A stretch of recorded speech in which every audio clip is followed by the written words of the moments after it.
Les quiero decir un versículo y orar. Es Romanos 14, empezamos del 7 al 9, algunos lo conocerán y dice: porque ninguno de nosotros vive para sí, y ninguno muere para sí. Pues si vivimos para el Señor, vivimos, y si morimos, para el Señor morimos. Así pues, sea que vivamos o que muramos, del Señor somos. Porque Cristo para esto murió y resucitó, y volvió a vivir, para ser Señor así de los muertos como de los que viven. Vamos a orar. Señor, te pedimos que nuestros corazones sean abiertos de par en par y que todo pensamiento contrario a ti desaparezca. Te pedimos que nos des fortaleza y despiertes nuestro corazón. Haz que todo desaparezca y deja a tu Hijo como en el monte alto, donde fue la transfiguración. Sea Él el único que aparezca ante nosotros.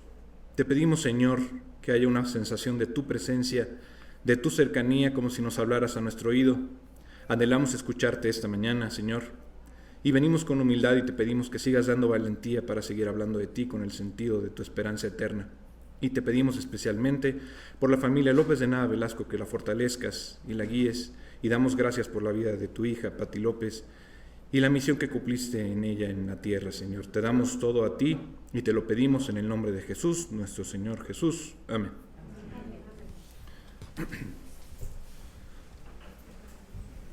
Bueno, antes de seguir justamente con el capítulo de Samuel, había una parte interesante que habíamos visto la última vez, justamente de los cantores, ¿no? Y ahora que estábamos cantando estos himnos, pues no podía dejarlo pasar.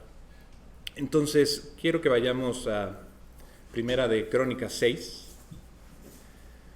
y justamente donde quiero que veamos el versículo es donde yo me pregunté, y muchos seguramente lo harán, pero ¿de dónde vino Samuel? ¿De qué persona? ¿De qué linaje, no?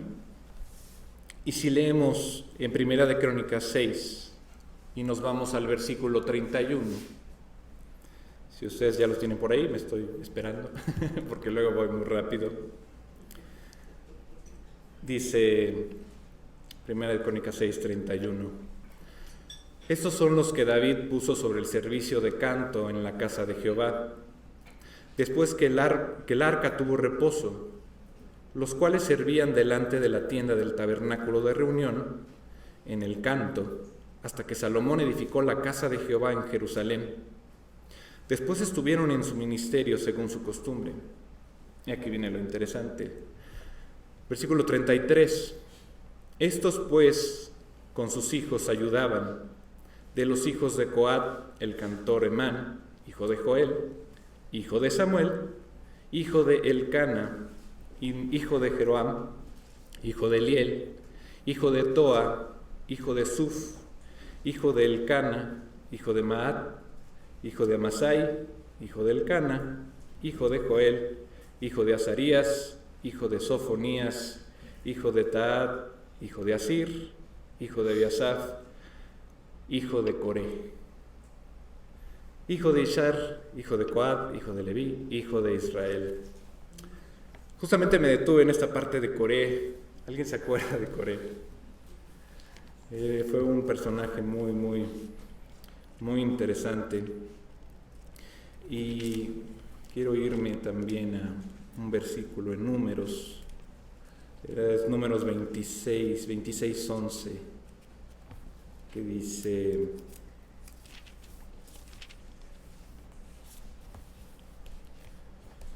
Sí, un poquito antes, desde el 9, dice: y los hijos de Eliab, Nemuel, Datán y Abiram. Estos Datán y Abiram fueron los del consejo de la congregación que se rebelaron contra Moisés y Aarón con el grupo de Coré, cuando se rebelaron contra Jehová. Y el 10 dice: y la tierra abrió su boca y los tragó a ellos y a Coré, cuando aquel grupo murió, cuando consumió el fuego a 250 varones para servir de escarmiento. Y el 11 dice: mas los hijos de Coré no murieron. Aquí es muy, muy interesante porque si leímos bien y vamos en orden cronológico en esta parte, para que podamos identificar de forma ascendente desde el cantor y director Emán, y leemos hasta Coré. ¿Quién es Coré? ¿Qué hizo Coré? Bueno, ya lo leímos, ¿no? Fue este infame que por rebelarse contra Dios, contra la figura de Moisés y su autoridad, pues Dios lo tuvo que tragar junto con otros varones. Y luego como condena, pues justamente casi todos ellos, todos estos que se rebelaron murieron, ¿no? Pero a pesar de eso, Dios escogió por su gracia que de ese pueblo rebelde se levantara un profeta, Samuel. Dios es extremadamente misericordioso.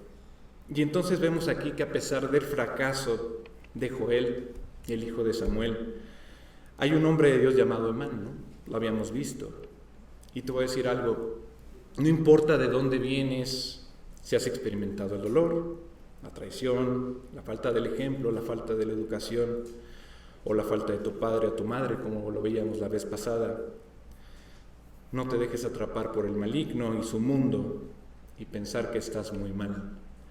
Me imagino justamente a los hijos de Coré diciéndole: papá, yo siento que estás mal, yo sé que estás mal, me lo dice el corazón, me lo dice Dios, me lo dice mi conciencia.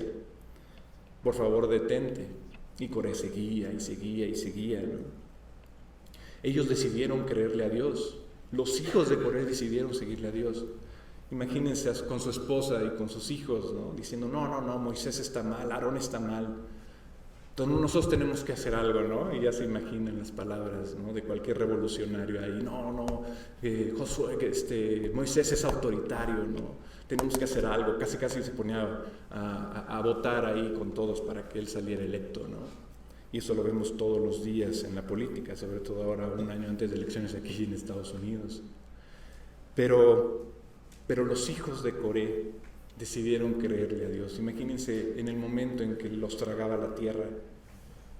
¿En dónde estaban los hijos? Pues seguramente al lado de sus padres, ¿no? Pese a todo, tú amas a tus padres. Pero como lo decía Samuel, ¿no? Los amo, hijos, pero también amo más a Dios que a ustedes, y por eso los corrió. Lo mismo con Coré. Los hijos de Coré seguramente le dijeron a sus padres: te amamos, de verdad te amamos, pero amamos más a Dios. Y seguramente se cambiaron del otro lado en el momento en el que Dios tuvo que mandar a tragarlos por la tierra. También se vale. Los padres también tienen su decisión propia y los hijos también tienen su conciencia. Y han visto toda la palabra de Dios ahí. Y si no lo ven en su palabra, lo ven en la creación, lo ven en sus mismos corazones, en su misma conciencia. Pero ahora sí, llegamos justamente al versículo 4 de 1 Samuel 8. Y quiero que vayamos a leerlo. Y dice: entonces todos los ancianos de Israel se juntaron y vinieron a Ramá para ver a Samuel. El 5 dice: y le dijeron: he aquí tú has envejecido y tus hijos no andan en tus caminos. Por tanto, constitúyenos ahora un rey que nos juzgue, como tienen todas las naciones. Lo veíamos también la vez pasada, y creo que también que al principio, cuando les empecé a dar el estudio, también vimos esta parte, ¿no?, de que no soportan a las personas con experiencia y le dicen: oye, pues la vejez de Samuel y su liderazgo fallido, pues le dieron a sus hijos esta oportunidad para que estos ancianos, quienes representaban a la nación de Israel, presentaran una idea que parece haberse gestado en sus corazones durante bastante tiempo. Seguramente no fue de un día para otro, ¿no?, sino ocuparon lo que sus hijos estaban haciendo para poner un alto a los hijos de Samuel, ¿no? Digo, la idea no estaba mal, pero recuerden que toda acción tiene una intención detrás. Y esta era la idea. Querían en realidad un cambio de gobierno. Ellos deseaban que viniera un cambio por primera vez. Bueno, no era la primera vez, lo veíamos antes, pero sí, esto prueba que el pueblo quería algo diferente, ¿no? Y usan como excusa justamente la edad de Samuel. Y es sorprendente que aquí señalan la corrupción de los hijos Y siempre es lo que más duele, ¿no? No puedes hablar de mis hijos, no está hablando de mis hijos, ¿no? Pues sacas ahí casi el bat para decir, no puedes hablar de ellos, el único que los puede educar soy yo como padre, ¿no? Pero en esta especie de justa indignación por parte de los líderes de Israel, mientras que en ese señalar trataban de promover una mayor desobediencia, están diciendo en realidad, tus hijos son corruptos, primera idea, ¿no? ¿Cuál es la intención? Pero danos un rey, un ser humano, una persona que podamos tocar, que podamos ver, ¿no? Esa es la solicitud en realidad que ellos querían en el fondo, ¿no? Y es una imagen de cómo la gente está dispuesta a ponerse de pie y señalar con el dedo, ¿no? A los demás mientras ellos mismos son corruptos. Eso sí, son muy ruidosos. Cuando se trata de los pecados de los demás, son muy rápidos para vocalizar esto. Como las cosas no están bien cuando ellos mismos son devorados por la misma corrupción, y lo vemos todos los días en las mañanas. Bueno, no lo vemos, escuchamos que se dice, no, con mis hijos no, pero los de ustedes, ¿no? Eso sí. Tus hijos no tienen razón, entonces te vamos a presentar una idea mejor. Esta te va a encantar, Samuel. Eso en realidad no está bien. Pero ¿cómo habría sido justa su oposición? En la posición de Samuel, pues sí lo veía válido por el respecto a sus hijos, ¿no? Pero tal vez era mejor decir, tus hijos no tienen razón, mejor quítalos, ¿no? Bueno, ahí hubiera estado bien la idea. Pero no, ellos dijeron y usaron como excusa, tus hijos no tienen razón, danos un rey de carne y hueso. Ahora ustedes saben esto, ¿quién es el rey de Israel hasta este momento? Bueno, desde antes y hasta ahora. Pregúntenselo ustedes y yo sé que ya saben la respuesta. Y sí, Dios es y seguirá siendo el Dios de Israel. Y esto es importante de entender porque esta no es la primera vez que Israel solicita un rey. Ahora, ponte a hacer memoria y piensa en la primera vez que vemos al pueblo pidiéndole a Dios un rey ser humano, un rey hombre, un rey de carne y hueso. Si alguno lo sabe, ténganlo ahí presente. Si alguien lo recuerda también, me encantaría que alguien me lo dijera. Y si no lo tienen por ahí, les voy a dar una pista. ¿Cuándo fue la primera vez que lo vemos grabado donde Israel dijo, queremos un rey? Estamos en Samuel y antes estaba el libro de Jueces, ¿no? Algunos ya lo están pensando, algunos ya lo saben. Y para algunos es muy obvio, ¿no? Pero quiero pedirles a ustedes que abran sus Biblias justamente en esa parte para que se nos pueda quedar en la mente. Ya saben que yo soy como mucho de repetición y repito mucho las cosas, pero justamente es para que se nos quede, ¿no? Si pueden, vayan a Jueces, al capítulo 8. Y van a ver aquí, que es donde vemos la primera vez donde Israel requiere, o más bien solicita, un rey.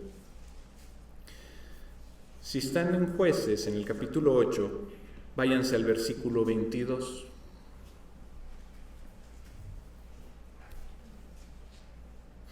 Jueces 8:22 dice, y los israelitas dijeron a Gedeón, sé nuestro rey, tú y tu hijo y tu nieto, pues que nos has librado de mano de Madián.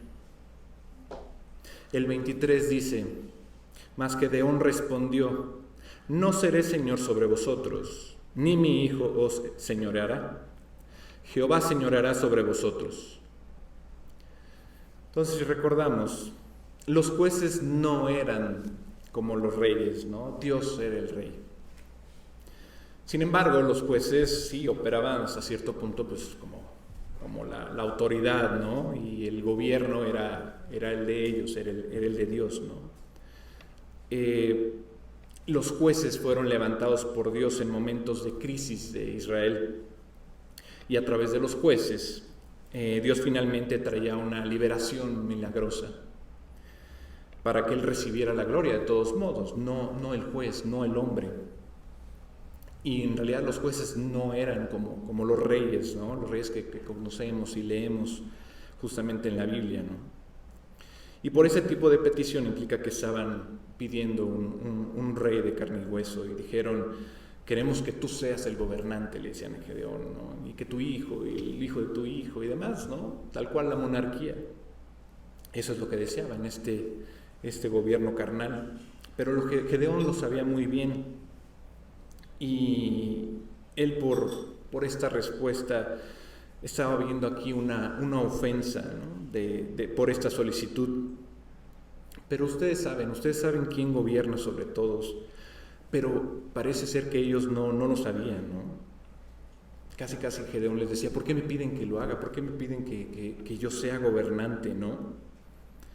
Y por eso cuando vuelves aquí a la parte de Samuel, pues ves el mismo ejemplo, que le piden rey. Y Samuel está muy desilusionado, no solamente por sus hijos, sino por esta intención, esta segunda intención que tienen los líderes de Israel. Porque este papel se va a transmitir de generación a otra, siempre queriendo ser como el hombre, queriendo ser como las demás naciones. De hecho, sacaría a Dios del trono en sus mentes para que puedan tener un rey humano. Pero aquí está mi pregunta de esta mañana: ¿por qué querrían esto?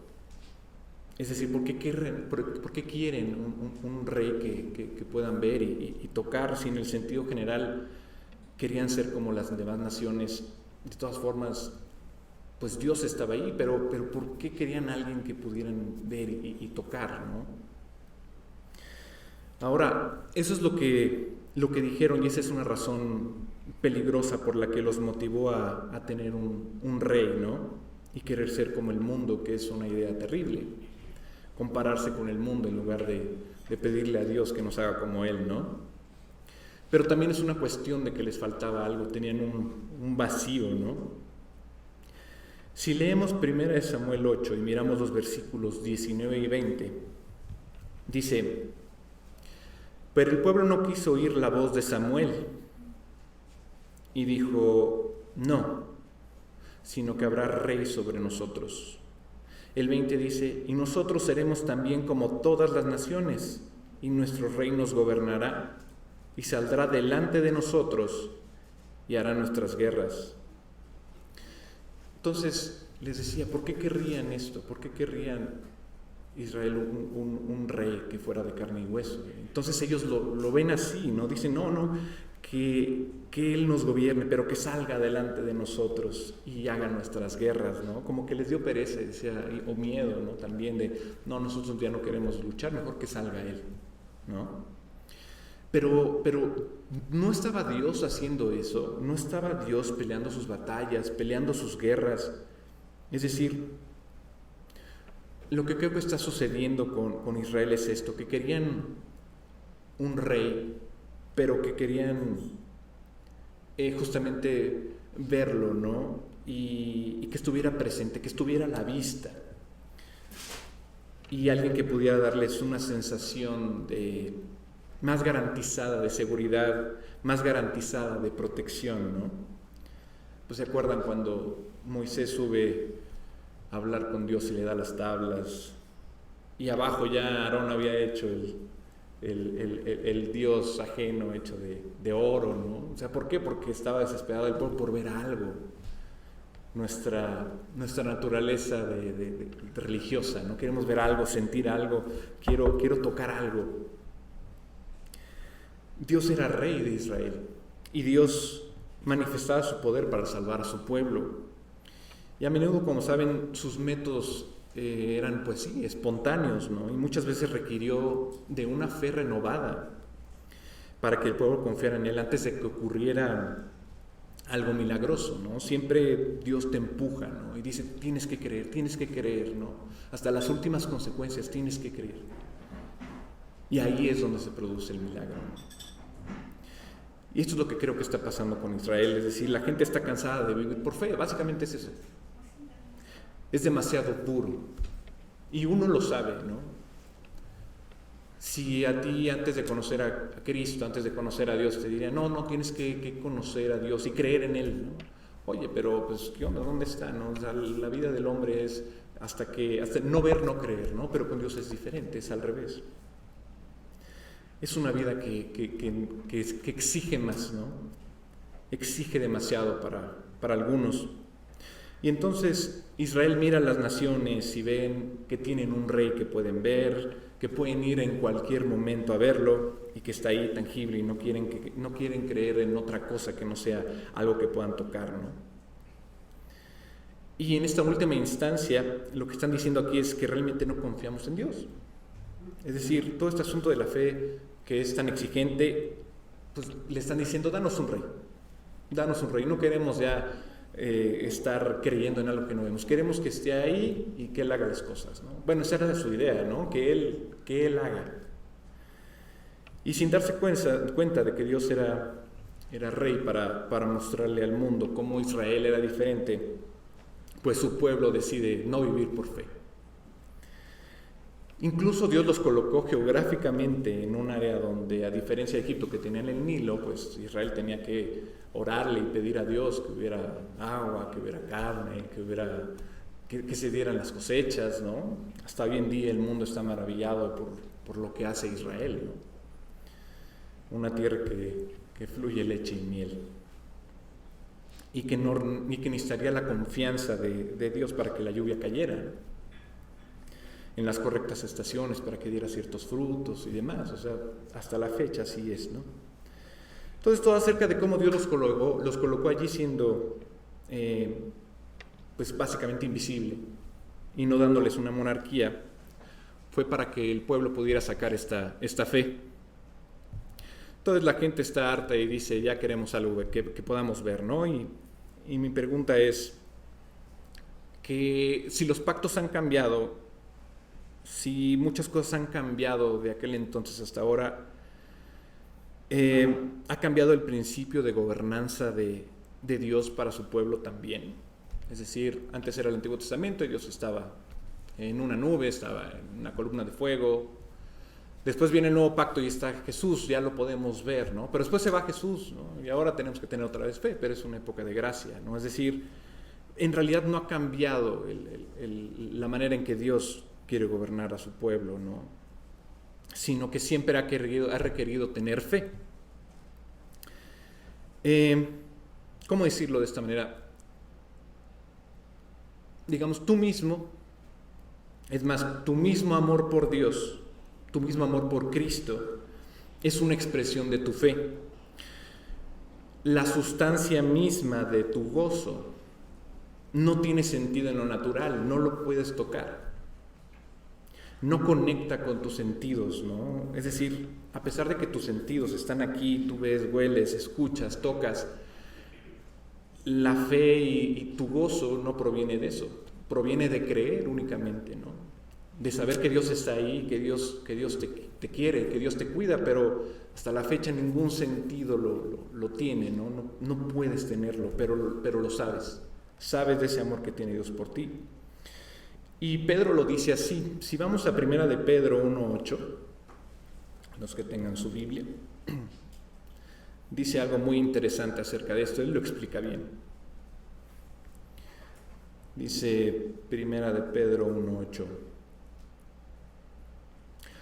a quien amáis sin haberle visto, en quien creyendo, aunque ahora no lo veáis, os alegráis con gozo inefable y glorioso. El 9 dice: obteniendo el fin de vuestra fe, que es la salvación de vuestras almas.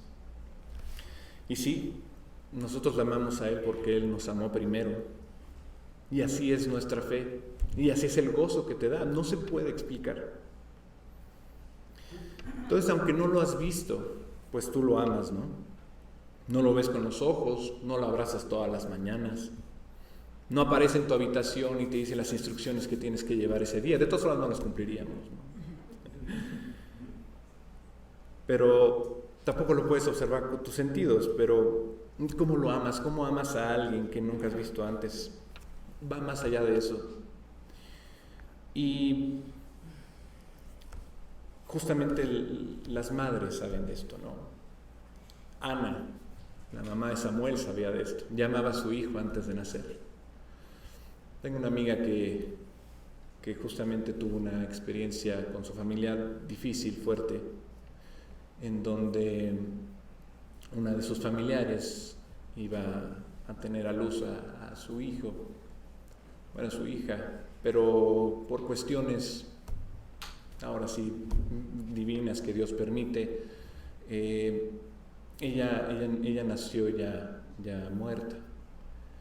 Y todo el dolor que se genera ahí, bueno, pues es inimaginable, ¿no? Pero todo tiene un propósito. Dios lo hizo por un propósito y seguramente ellos todavía no lo conocen, pero lo van a hacer. Dios es muy misericordioso, Dios es bueno. Pero este punto es que las madres ya aman a sus hijos desde antes de nacer, ¿no? Entonces, es por fe. Pero el mundo te dice, no, involucra tus sentidos para alcanzar y lograr la felicidad. Hay algunas sustancias que mejoran tus sentidos, ¿verdad?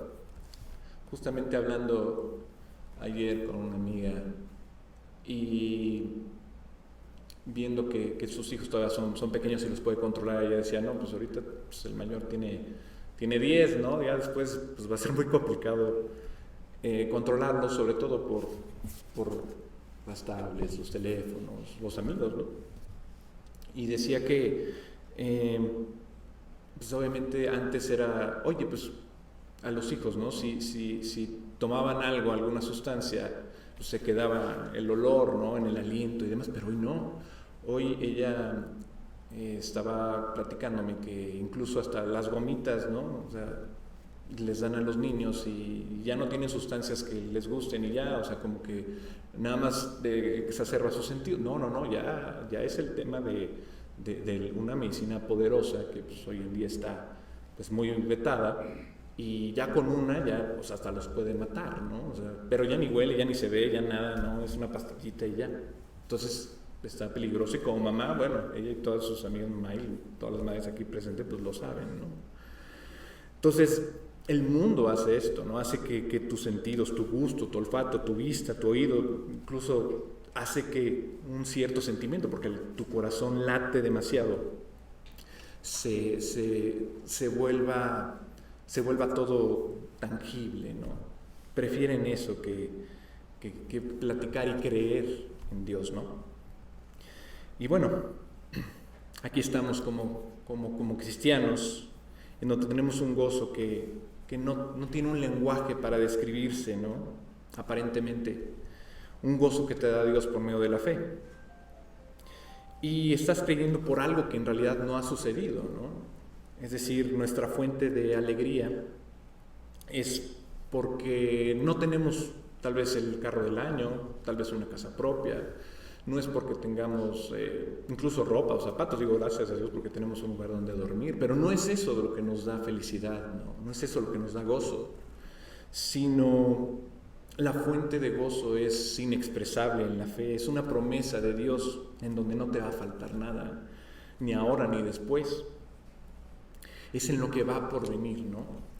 Y justamente nosotros no somos diferentes a los israelitas en ese tiempo, porque al igual que los israelitas en aquel entonces, y bueno, hasta nuestros días hay muchos cristianos que se cansan de vivir de la fe.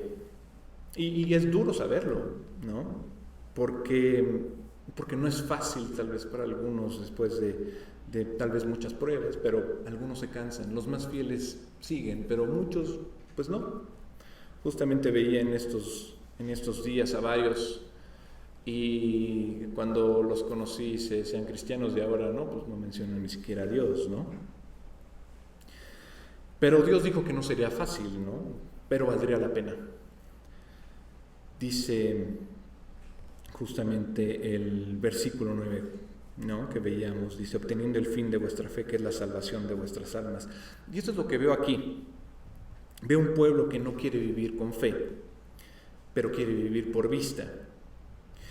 Y el desafío que creo que nos pone este capítulo es que estos israelitas se aburrieron de tener fe.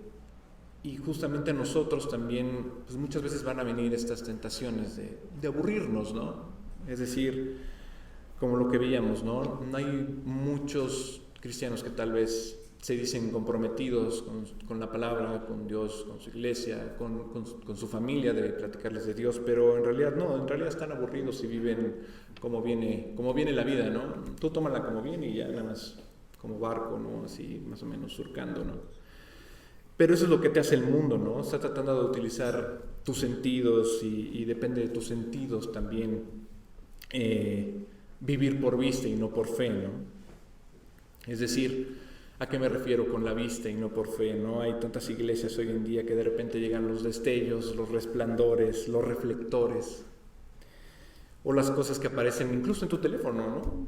Las notificaciones que veíamos alguna vez. Es decir, no hace falta mucho para distraerlos, ¿no? Sobre todo si están en luces y demás, bueno, pues vas por las luces. Miguel nos decía en los estudios que de repente pues veías a muchas iglesias, ¿no? Como ya sabes, que el canto y la película y, oigan, pues trajimos tales cosas y pues el pan, ¿no? Yo me acuerdo del pan, ese era buenísimo, ¿no? Después de los estudios, no es que esté malo comer pan, nada más háganlo con medida, pero me refiero justamente a eso, como ser el protagonista de las cosas, ¿no? Y no hace falta ser el protagonista, ¿no? En realidad nada más nos quiere distraer la vida, nos quiere distraer el diablo, ¿no? Y somos como un pez en el agua que de repente llega un gusano así en la caña y luego, ¿no? Si es destelloso, así, si es brillante, si tiene colores, luego, ¿no? Entonces, de inmediato pues nos enganchamos, ¿no? Si es así, ¿no? El hombre es así, ¿no? Quiere estar así, con luces, colores, música, ¿no? Y por eso hoy estamos obligados a ser personas que le digan a Dios, Señor, quiero saber en realidad ¿de qué habla Primera de Pedro? Lo que vimos ahorita. ¿De qué habla en el versículo 8 en realidad? Quiero saber ese amor por ti, quiero conocerlo. Y aunque no te veo, quiero conocerte más. Quiero saber cómo es ese amor, ese gozo inexpresable. Y no el gozo expresable, sino el que no puedes definir.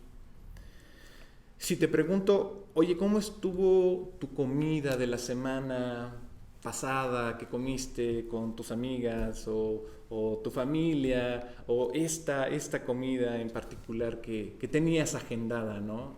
Seguramente tú me vas a decir, no, pues el platillo estuvo genial, el guisado, no, bueno, perfecto, ¿no? La plática estuvo increíble, de hecho le puse un poquito de sal, no sé, ¿no? Seguramente lo recuerdas, ¿no? Puedes describirlo, pero bueno, el amor de Dios es inexpresable, no es fácil decirlo con palabras, ¿no? Y justamente ahora que a mí me toca, de repente me dan la oportunidad de compartirles un mensaje, es así, ¿no? Uno tiene tantas ideas que quiere expresar y dice, es que lo único que va a hacer esto que le llegue a las personas es que Dios esté ahí, porque en realidad es difícil expresarlo. ¿Cómo dices a la gente, oye, yo creo en Dios, en algo que no veo y que sé que cuando yo muera, pues Dios va a estar ahí también abrazándome en su reino, ¿no?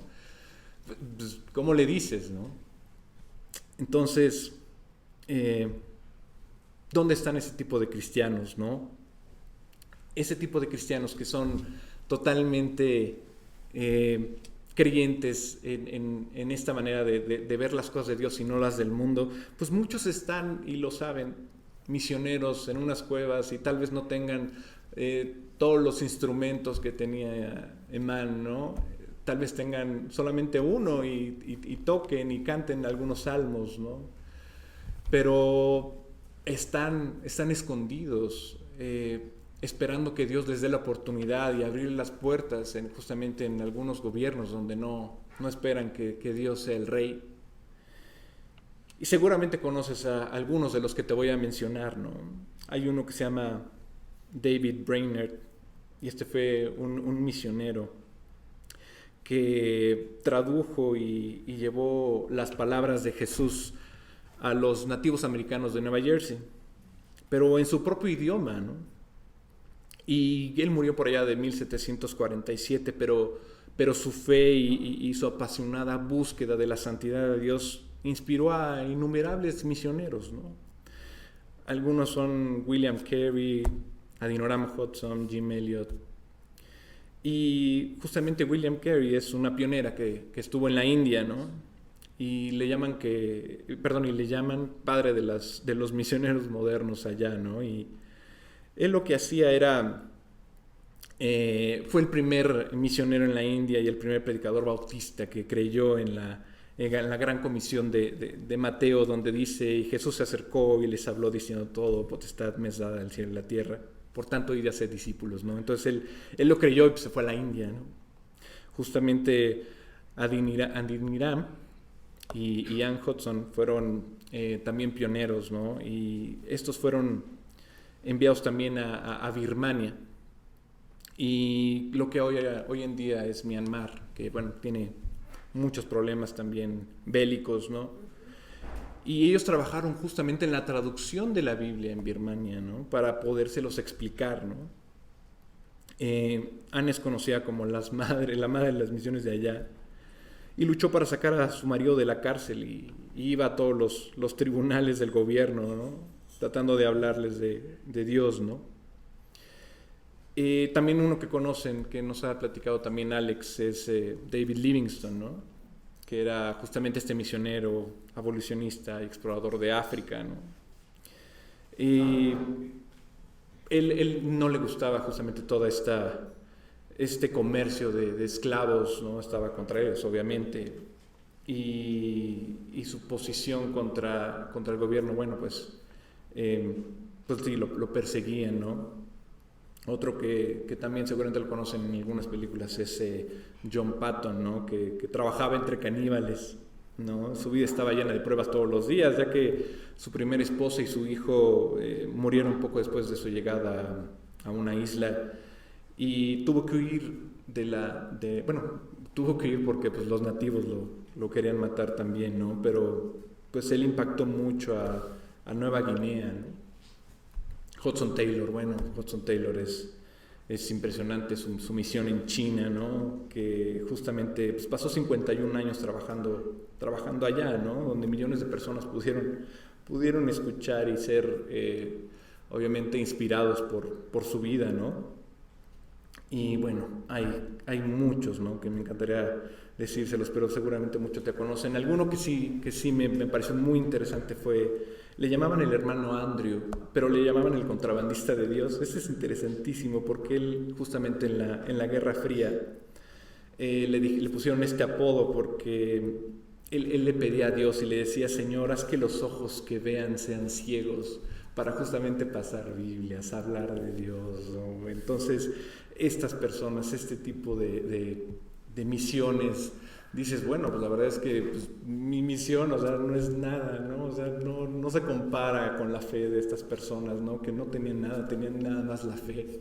No necesitaban sentir nada, tenían la fe de algo que tenía que venir, de la misión que tenían que cumplir.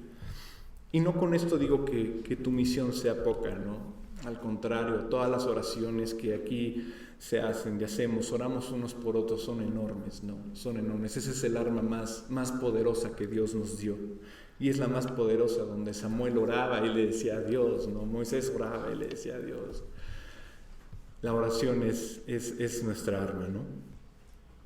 Después, si volvemos a 1 Samuel 8, en el versículo 7, dice: y el Señor le dijo a Samuel: obedece la voz del pueblo y todo lo que te digan, porque no te han rechazado a ti, sino que me han rechazado a mí para que no seas rey sobre ellos.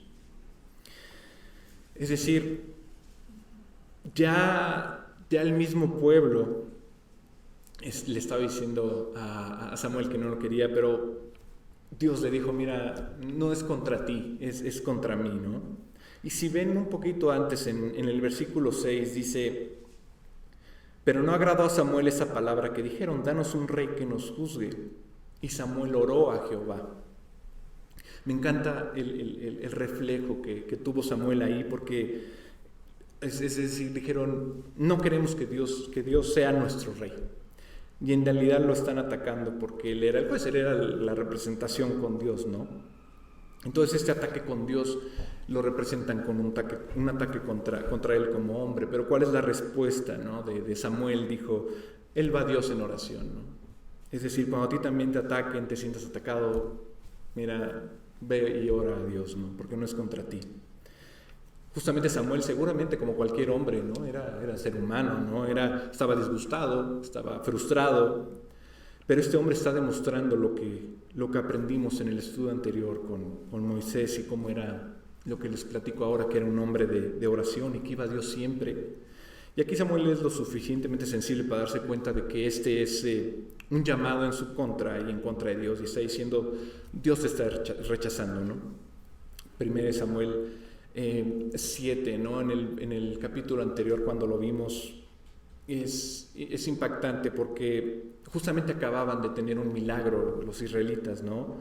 ¿Se acuerdan que Samuel puso Ebenezer, ¿no? Esta piedra de ayuda de Dios, donde básicamente Dios les ayuda? Eso significa, ¿no? Hasta aquí nos ayudó Jehová, ¿no? Cuando quitaron los dioses de Astarot y subieron los filisteos con los israelitas y tuvieron temor, ¿no? Pero clamaron a Dios con Samuel y Dios los guardó y los defendió. ¿Cómo los defendió? Pues hubo truenos, ¿no? Tan grandes que los mismos filisteos tuvieron miedo, ¿no? Entonces huyeron atemorizados, y hasta que los hijos de Israel fueron y los vencieron, ¿no? Los fueron persiguiendo. Después de ver esto, después de ver que parecía que iba a haber una nueva fe en Israel, pues ve Samuel que no es cierto, que fue nada más ese momento, fue emocional. Y está tan frustrado seguramente, y Dios escucha su frustración cuando él ora, ¿no? Y Dios lo calma a Samuel y le dice, te das cuenta de que en realidad no te están rechazando a ti, sino que a mí al final lo están haciendo.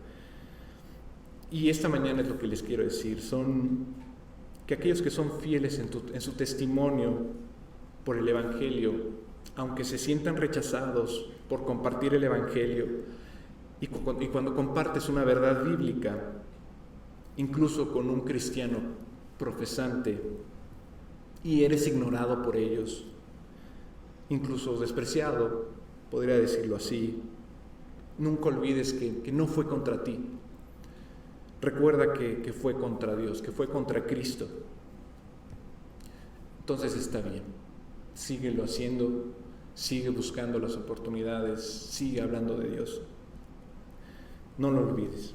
Si vas a experimentar algún dolor, alguna vergüenza, alguna frustración con tus esfuerzos, que no sean tus esfuerzos, dáselos a Dios, entrégate a Dios para que lo haga, ¿no? Porque han despreciado al Señor de la gloria, ¿no? No a ti. Y Jesús dijo lo mismo. Sal y enseña, y si te rechazan, recuerda que me han rechazado, ¿no? En última instancia, ¿no? Porque Dios está haciendo lo mismo aquí. Dios también le recuerda a Samuel que lo que Israel está haciendo aquí siempre lo han estado haciendo, siempre han buscado algo que sea diferente a Dios, ¿no? Y justamente el versículo 8 de 1 Samuel 8 dice, conforme a todas las obras que han hecho desde el día que los saqué de Egipto hasta el día de hoy, dejándome y sirviéndome a los demás, así también lo están haciendo con ustedes. Es como si Samuel dijera, esto no es nada nuevo, ¿no? Ya lo había escuchado antes, lo vi antes, ahora lo estoy viviendo yo. Han escuchado eso desde el primer día, ¿no? Y lo han estado haciendo desde el primer día Israel. Es más, la humanidad lo ha estado haciendo desde el primer día, ¿no? Siempre ha resistido al gobierno de Dios desde el jardín del Edén, ¿no? Y en diferentes dispensaciones, ¿no? En la Biblia, ¿no? Y justamente, si después me pregunta cuáles son las dispensaciones, y si no, aquí Miguel me puede ayudar. Estas dispensaciones son justamente estos periodos de tiempo en la Biblia donde al final de un periodo viene un juicio, ¿no? Por ejemplo, en esa parte del Edén es esa de donde el Adán y Eva estaban en un lugar perfecto y bueno, pecan y bueno, pues la dispensación termina cuando son expulsados, ¿no? Básicamente es eso, ¿no? Las dispensaciones, ¿no? Entonces son estos diferentes momentos en la historia, pero tú y yo vemos ejemplo tras ejemplo, incluso semana tras semana cuando lo estudiamos con Miguel, donde Dios anhela ser el rey de su pueblo continuamente, pero continuamente le damos la espalda, ¿no? Y le damos la espalda, lo hablo así en plural, porque el corazón del ser humano, nuestro corazón es así, ¿no? Queremos darle la espalda a Dios, y ese rechazo de que Dios sea rey es un presagio de un mayor rechazo por venir. Juan 9:15. Juan 9:15 dice, este sí no me lo sé, dice: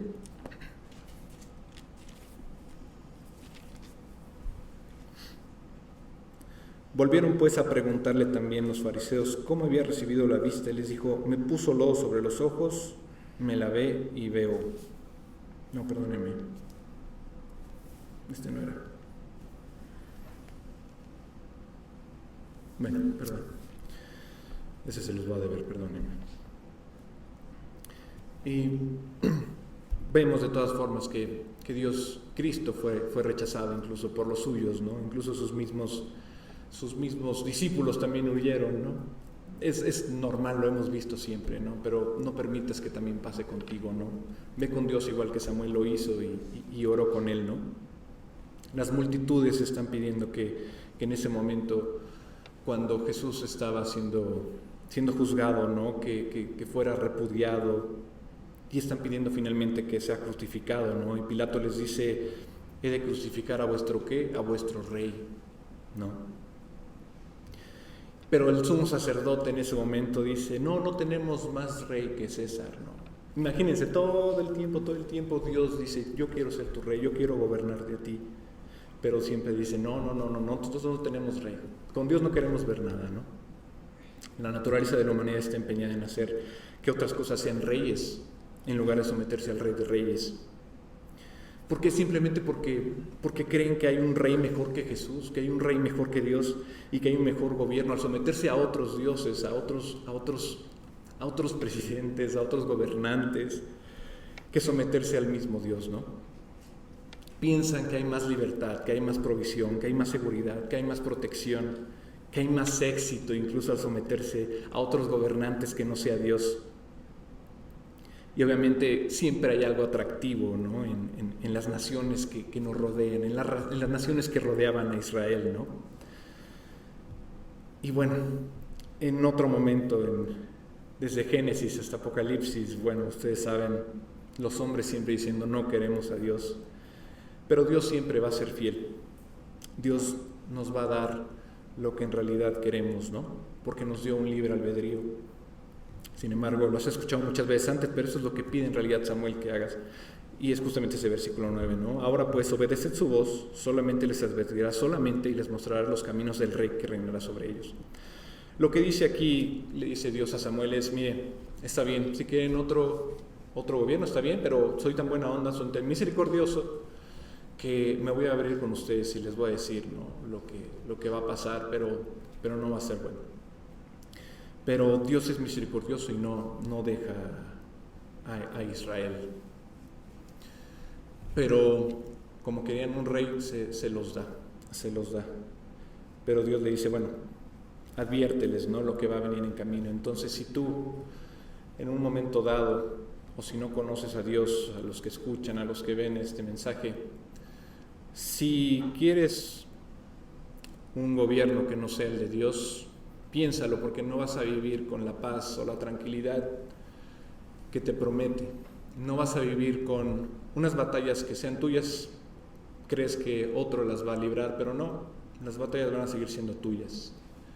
Es justamente esta mentira que te dice el diablo y el mundo, en donde tú puedes ir a cualquier lugar, pero él te dice: oye, pues yo te invito a cenar, pero al final te dice: oye, voy al baño, y ya no regresa, ¿no? Entonces tú tienes que pagar. No sé si les ha pasado, espero que no. Pero siempre así es el diablo, ¿no? Y todo lo que hace el mundo, ¿no? Te promete algo, una mentira, pero al final siempre tú terminas pagando el doble y al final el pago es la muerte. Aquí le quiero dejar, después seguiremos cómo Dios les concede lo que piden, advirtiéndoles, ¿no? Y conoceremos quién es el Rey de Israel. Gracias. Padre, pues te queremos agradecer mucho por la vida de Patti.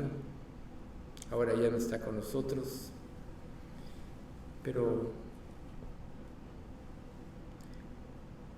sabemos que ella consagró y de acuerdo a lo que estaba en su mano, siempre estuvo dispuesta a participar de tu obra, Señor, porque la amaba. Te damos gracias porque sabemos que ella hizo tesoro en el cielo. Sabemos que tú no eres deudor de nadie. Y lo más importante es que ahora ya está en tu presencia, gozando de tu amor. Seguramente, Padre, ya se encontró con Isabel, con Carlos, con su esposo. Solo tú sabes la realidad de todo esto. Pero te pedimos, Padre, que los que todavía estamos aquí podamos tener ese cariño, ese celo, ese amor por tu obra, y que esto produzca en nosotros, Señor, el aborrecimiento de todas aquellas cosas que todavía existen en nuestra vida, que no te honran. Te pedimos, Padre, que su ejemplo también deje una huella en cada uno de nosotros y nos dé el ánimo de querer la verdadera consagración. Te damos gracias, Padre, porque en general tenemos la libertad y la oportunidad de venir aquí a este estudio, pero te pedimos, Padre, que tú selles el corazón de cada uno para que se comprometa contigo, porque sabemos, Padre, que si tu pueblo se humilla, se arrepienten, como dice un pasaje en Números, y creen, tú les perdonarás sus pecados